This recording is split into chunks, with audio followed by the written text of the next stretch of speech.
Assalamualaikum warahmatullahi wabarakatuh. Shalom, Om Swastiastu, Namo Buddhaya dan salam kebajikan. Perkenalkan, nama saya Janet Febiola Putri dengan NIM 11.1251 40728. Yang saya hormati Bapak Kadek Cahya Susila Wibawa SHFH selaku dosen pengampu hukum administrasi negara.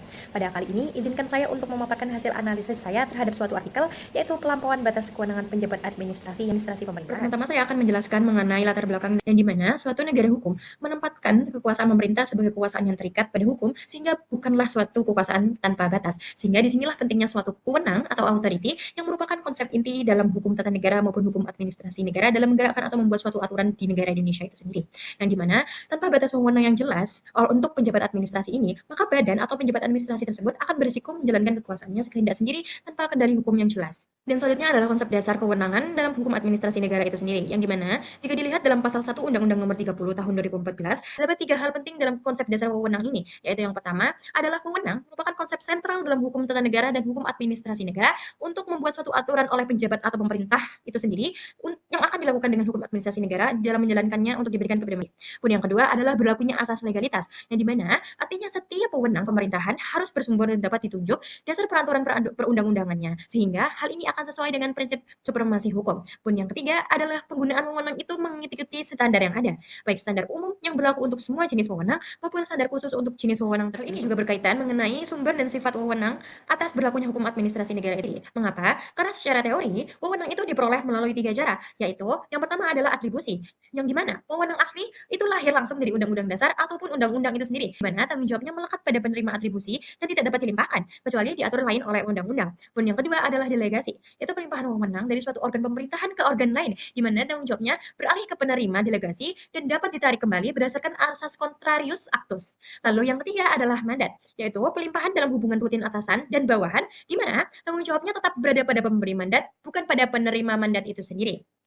Namun, selain dari segi teori maupun sumbernya, wewenang ini juga mempunyai 3 sifat dari segi pelaksanaannya, yaitu yang pertama, sifat wewenangannya adalah terikat, yang mana harus sesuai dengan aturan dasar yang merinci syarat-syaratnya dari awal. Pun yang kedua adalah sifatnya fakultatif, yaitu adanya pilihan untuk menggunakannya atau tidak. Pun yang ketiga adalah bebas atau diskresi, yang dimana ini terbagi menjadi kebebasan kebijaksanaan dan kebebasan penilaian dari organ pemerintahan itu sendiri. Hal ini dijelaskan lebih lanjut atas batas wewenang dan bentuk pelampauan yang diatur dalam pasal 15 dan 17 dalam Undang-Undang Nomor 30 Tahun 2014, yang dimana dalam pasal 15 dalam konteks hukum administrasi negara, suatu wewenang itu dibatasi oleh 3 hal, yaitu yang pertama adalah waktu atau masa jabatannya, yang kedua adalah wilayah berlakunya wewenang oleh pemerintahan itu sendiri, dan yang ketiga adalah cakupan bidang atau materi yang telah dikuasai selama ini.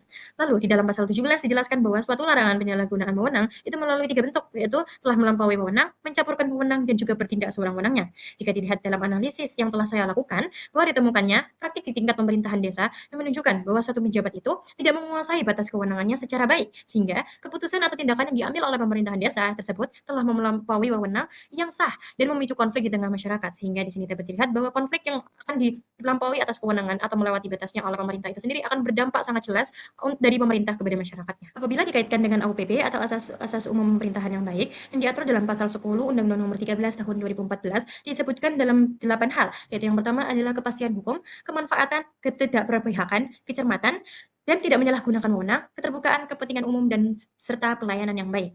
Dalam hal ini, jika dari kasus pelampauan wewenang yang dibahas dalam artikel yang telah saya analisis, bahwa dilihat bahwa pelampauan wewenang itu melanggar langsung atas asas yang nomor 5, yaitu tidak menyalahgunakan wewenang dengan baik. Di mana? Karena penjabat tersebut menggunakan wewenangnya di luar batas yang ditetapkan. Hal ini akan menimbulkan dampak yang tidak berhenti di situ saja, bahwa dalam kasus tersebut, pelampauan ini juga berdampak pada asas kepastian hukum, yang dimana karena tindakan pemerintah tersebut jadi tidak terukur dan tidak bisa diprediksi oleh masyarakatnya sendiri.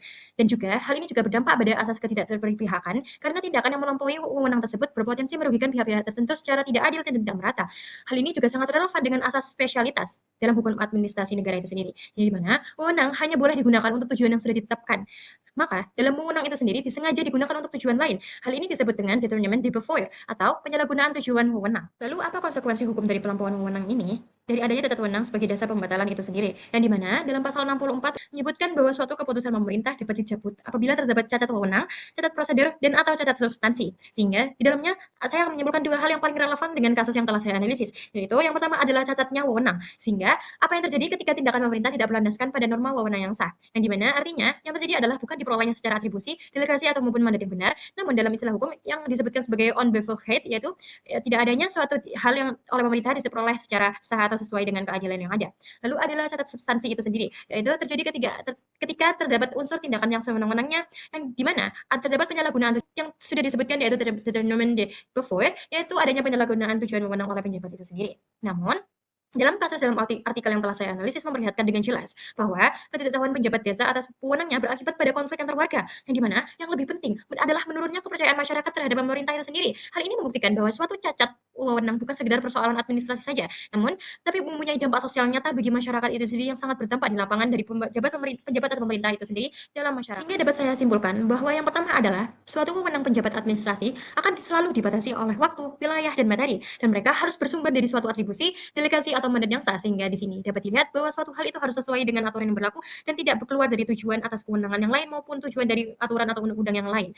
Pun yang kedua adalah pelampauan batas wewenang merupakan pelanggaran terhadap asas legalitas sekaligus AUPB itu sendiri, yaitu yang dikhususkan dalam larangan menyalahgunaan kewenangan yang dinilai dari integritas atau suatu tugas yang dijalankan oleh penjabat atau pemerintahan dalam negara itu sendiri. Pun yang terakhir atau yang ketiga adalah pemahaman bahwa suatu penjabat atas batas wewenangannya menjadi kunci untuk menjaga keabsahan atau kestabilitasan keputusan atau tindakan pemerintahan itu sendiri, yang dimana sekaligus untuk dan bertujuan untuk mencegah konflik di tengah masyarakat agar masyarakatnya senantiasa tercegah dari hal-hal yang konflik sosial maupun yang sebagainya, sehingga penjabat pemerintah itu sendiri akan memberikan terbaik bagi masyarakat dan masyarakat akan menerima dan melaksanakan kewenangannya sebagai masyarakat dalam negara sehingga terjadinya hal yang sesuai dengan undang-undang maupun hukum yang hidup di masyarakat. Begitu telah berhasil pemaparan hasil analisis saya ucapkan mohon maaf. Terima kasih. Assalamualaikum warahmatullahi wabarakatuh.